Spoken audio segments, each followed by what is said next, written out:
Aguardo o Senhor, a minha alma o aguarda. Eu espero na sua palavra. A minha alma anseia pelo Senhor mais do que os guardas pelo romper da manhã. Mais do que os guardas pelo romper da manhã. Salmo 130, verso 5 ao verso 6. Bom dia! Que Deus o abençoe nessa manhã. Que esse seja um dia de bênção para as nossas vidas. Estamos felizes porque o Senhor nos dá a oportunidade de acordarmos, vermos o brilho do sol, vermos os pássaros caminhando.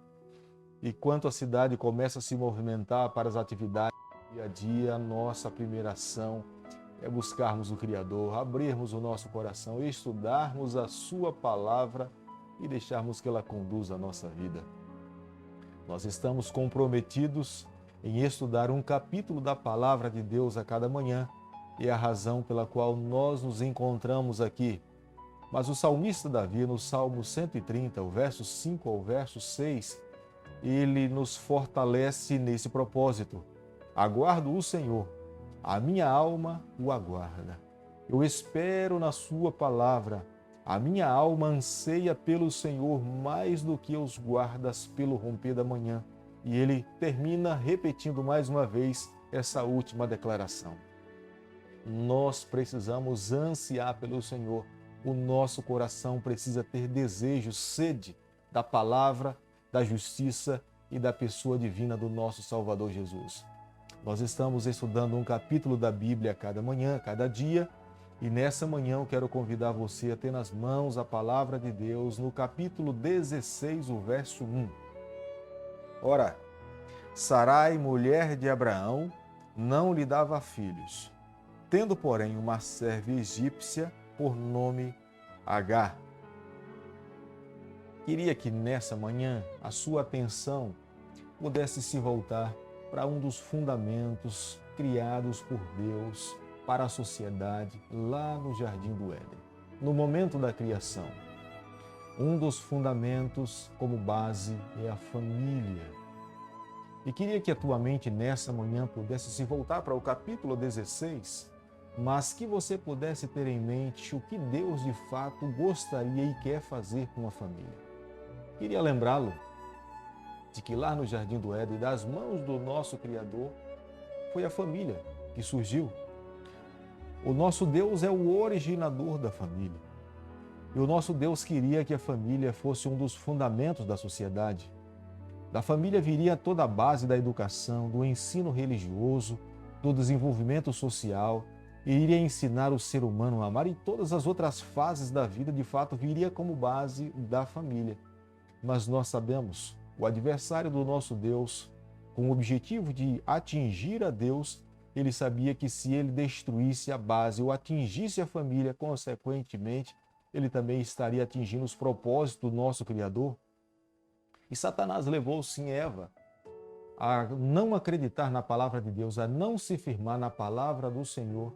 E Eva não só comeu do fruto que o Senhor pediu para que ela não pudesse comer, mas além de comer, ela também ainda levou para o seu esposo e o seu esposo comeu. Eles pagaram as consequências dessa terrível decisão de não terem se firmado na palavra do Senhor. Foram colocados para fora do Jardim do Éden. Fora do Jardim do Éden, eles ainda continuaram colhendo as consequências de não terem seguido o que o Senhor gostaria que eles pudessem seguir. O seu filho mais velho, Caim, se revoltou contra o seu irmão mais novo, Abel, e no momento que Deus tinha pedido para que eles pudessem oferecer um sacrifício de cordeiro, representando um dia que Jesus Cristo viria aqui a essa terra, Caim se enfureceu porque o Senhor não se agradou da sua oferta, porque Caim não ofereceu aquilo que Deus gostaria ou que Deus pediu para que ele pudesse oferecer e, consequentemente, acabou tirando a vida do seu irmão mais novo. Mais uma vez, Satanás foi vitorioso em atingir as famílias. Não se demorou muito após o dilúvio. Deus queria recomeçar essa terra através da família de Noé. Mas nós conhecemos a palavra de Deus. No meio da família foi inserida a poligamia, como nós encontramos no livro de Gênesis capítulo 4, verso 19 ao verso 24. E mais uma vez, Satanás estava tentando demolir a estrutura familiar criada por Deus. A família, ela foi divinamente inspirada e criada pelo Senhor, mas nós sabemos, ela sempre esteve sob o ataque da sociedade, da cultura e, em especial, dos olhos do adversário do nosso Salvador. Existem algumas razões pelas quais, nessa manhã, eu gostaria de apresentar a você o porquê que Satanás tem tanto ódio e investe tanto para destruir a família. Porque ele sabe de uma coisa: a família é o centro do aprendizado para todos os filhos. Deus usa a família para nos ensinar a sua própria natureza. Na família nós aprendemos a amar. Quando nós observamos e vemos os nossos pais vivendo uma vida em amor, os filhos desejam e sonham construir para si, e Deus sabia que dessa forma a família seria um meio de influenciar, discipular e ensinar o caminho da salvação. Através da família, o Senhor esperava que a família ensinasse o Evangelho aos seus filhos. Os filhos iriam aprender a respeito da salvação através dos seus próprios pais. Cada pai, como tendo a responsabilidade, e o patriarca tinha nas mãos de orientar, de ensinar, e ele era visto como sendo um sacerdote familiar, ele teria nas mãos a responsabilidade de pegar o cordeiro, colocar sobre o altar, e no momento que ele estivesse oferecendo o cordeiro, e didaticamente Deus estaria preparando a criança, os filhos daquela família, a entenderem que Jesus Cristo é Salvador. Deus usa a família para ensinar aqueles com respeito às verdades da igreja do século XXI. É dentro da família que nós aprendemos os propósitos de uma igreja. É dentro da família que nós aprendemos o valor da palavra de Deus. É dentro da família que nós aprendemos a adorar ao nosso Criador. É dentro da família também que nós aprendemos e somos capacitados para o trabalho. Serviço na comunidade, serviço na igreja, serviço para a sociedade. É dentro da família onde nós somos orientados a escolher as nossas profissões. E, consequentemente, a família tem um poder de persuadir, de orientar, de ensinar, instruir aqueles que fazem parte dela. É dentro da família onde nós concebemos a nossa primeira visão a respeito de Deus. A própria psicologia diz isso. É na infância, quando nós olhamos para os nossos pais e vemos ele como sendo os nossos provedores. Eles nos promovem o amor, eles nos promovem a segurança, eles nos promovem o alimento. Há um ambiente para que nós possamos viver. Quando uma criança se ouve falar a respeito de Deus, a primeira concepção que uma criança tem é imaginar que os seus pais são os deuses da sua vida. É claro que com o crescimento há uma ruptura nessas ideias e ela então agora acaba entendendo que pai e mãe um dia podem morrer, pai e mãe podem adoecer, eles podem cometer os seus erros e há uma ruptura dessa ideia e ele acaba então agora entendendo que há um ser grandioso, há um ser superior, há um Deus criador dos céus e da terra. Mas é na infância que nós temos dentro do nosso lar a nossa primeira concepção a respeito de Deus. E Deus queria assim, como nós agora voltamos para o capítulo 16 do livro de Gênesis. Deus queria que Abraão pudesse abençoar outros povos através da sua família. É essa a razão pelo chamado do Senhor. Em ti serão benditas todas as famílias da terra. Mas sabemos, Satanás estava preocupado com essa declaração e com essa bênção a respeito da família de Abraão. E ele se preocupa mais uma vez em fazer as suas investidas para que os planos de Deus não conseguissem alcançar os seus objetivos. E ele sabia que se ele conseguisse frustrar os planos de Deus, ele impediria o cumprimento dos planos divinos nessa terra. Quando nós olhamos para a Bíblia, no capítulo 16, no verso 1 e no verso 2, nem Sarai nem Abraão consultaram ao Senhor ao respeito de tomar uma serva para que pudesse ser uma concubina para Abraão, como era sua serva Agar. Abraão simplesmente ouviu o conselho da sua esposa e levou para sua tenda a sua serva Agar e casou-se com essa serva egípcia. Meus amigos, decisões precipitadas na vida nem sempre causam prejuízos para aqueles que tomam as decisões. Muitas vezes acabam afetando aqueles também que estão ao nosso redor. Aqueles que estão ao nosso redor, que nós amamos, acabam também pagando as consequências das decisões precipitadas que nós podemos tomar na vida. Agar concebeu o seu filho chamado Ismael, e de Ismael viria um povo extremamente numeroso, abençoado por Deus. Nós muitas vezes estamos limitando o tempo de Deus em agir nas nossas vidas. Nós queremos estar acima do tempo de Deus, das decisões do Senhor. E muitas vezes, quando nós fazemos isso, quase sempre, nós temos que pagar as consequências precipitadas das nossas decisões. Com Sarai não foi diferente.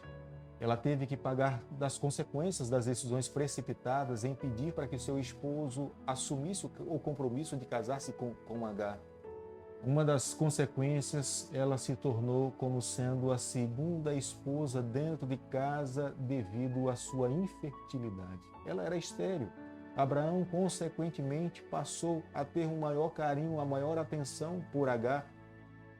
Novamente, mais uma vez, de uma forma precipitada, a Bíblia não coloca em detalhes a maneira pela qual Sarai começou a agir de forma diferente para com Agar, mas fica muito claro e evidente que Agar não foi tratada da melhor maneira possível, que ela teve que fugir. Ela foi humilhada dentro de casa. Mas o que é belo em tudo isso, que em meio ao sofrimento, em meio à dor, em meio às lutas que Agar estava passando na vida, o próprio Deus vai na direção de Agar no deserto para socorrer no momento difícil que ela estava vivendo. Agar não foi consultada a respeito das decisões que os seus senhores tomaram sobre a sua vida. Ela simplesmente, como uma serva obediente, teve que ser levada para a tenda do seu senhor e ali concebeu um filho chamado Ismael. Mas fugindo da casa do seu senhor, com medo de perder a sua vida, junto a uma fonte de água, como nós encontramos no verso 7, ela teve a oportunidade de conversar pessoalmente com o Deus de Abraão, sendo uma serva egípcia. O nosso Deus é o mestre da comunicação. É um mestre que consegue chegar ao mais profundo do coração de um ser humano. E a sua pergunta a Agar foi, como nós encontramos no verso 8, disse-lhe o Senhor: Agar, serva de Sarai, de onde vens e para onde vais? Ela respondeu: fujo da presença de Sarai, minha senhora. É como o Senhor não soubesse de onde Agar estava vindo. Mas, na verdade, o Senhor gostaria de saber e queria que Agar expressasse do mais profundo do seu coração o que de fato estava lá dentro. E ela foi muito honesta e sincera. Ela disse: eu fujo. E é aquele momento onde ela imaginava que a fuga seria a solução para os seus problemas. O nosso Deus contrapõe por completo a decisão de Agar. E ele se volta para Agar, como nós podemos ver no verso 9, e ele fala: humilha-te, volta para a casa de onde você fugiu. Acredito que ninguém gostaria de ouvir aquele conselho, para que ela pudesse se humilhar, voltar para a casa de onde ela estava vivendo momentos difíceis, aflitivos, mas ela foi obediente ao que o Senhor pediu para que ela pudesse fazer. Ela sabia perfeitamente porque o anjo tinha lhe falado: Ismael não seria o filho da promessa, mas Ismael, toda vez que ela mencionasse esse nome, ela iria se lembrar que o Senhor lhe livrou de momentos aflitivos, como está no verso 11. Disse-lhe o anjo do Senhor: concebeste e darás à luz um filho, a quem chamarás Ismael, porque o Senhor te acudiu na tua aflição. Meu amigo, nessa manhã, eu já quero aqui terminar, mas eu não sei se alguém que assiste este vídeo nessa manhã tem passado por momentos aflitivos na sua vida, tem vivido uma situação que se assemelha à vida de Agar, não sabe para onde ir, mas eu queria falar para você, da mesma forma como esse Deus acudiu Agar lá no deserto. Agar imaginava que iria ali no deserto perder a sua vida e junto com seu filho iriam morrer. mas foi ali que Deus apareceu para ser o seu auxílio, para ser a sua proteção, para estar no momento mais difícil da sua vida.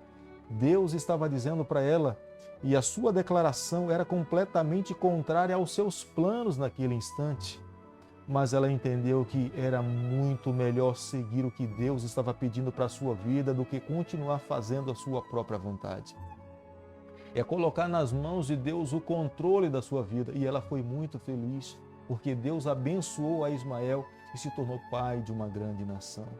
Eu tenho certeza nessa manhã, e se nós também tomarmos a mesma decisão de Agar em seguir os conselhos de Deus, as orientações de vida, a nossa vida será extremamente abençoada. Se é o teu desejo nessa manhã também seguir os conselhos do Senhor, eu quero convidar você nesse instante a fecharmos os nossos olhos, se possível, para que nós possamos falar com o nosso Deus. Bondoso Deus e Pai, nas tuas mãos, nessa manhã nós nos colocamos, nós abrimos o nosso coração, nós deixamos o Senhor conduzir a nossa vida e a nossa trajetória. Nos perdoa nos momentos da nossa vida ou que nós não deixamos que o Senhor conduzisse a nossa trajetória. Fica conosco, nos perdoa, nos conceda uma nova chance. Nós oramos e pedimos em nome de Jesus. E o Senhor te abençoe e te guarde. Que Ele faça resplandecer o seu rosto sobre você. Que Ele tenha misericórdia de você.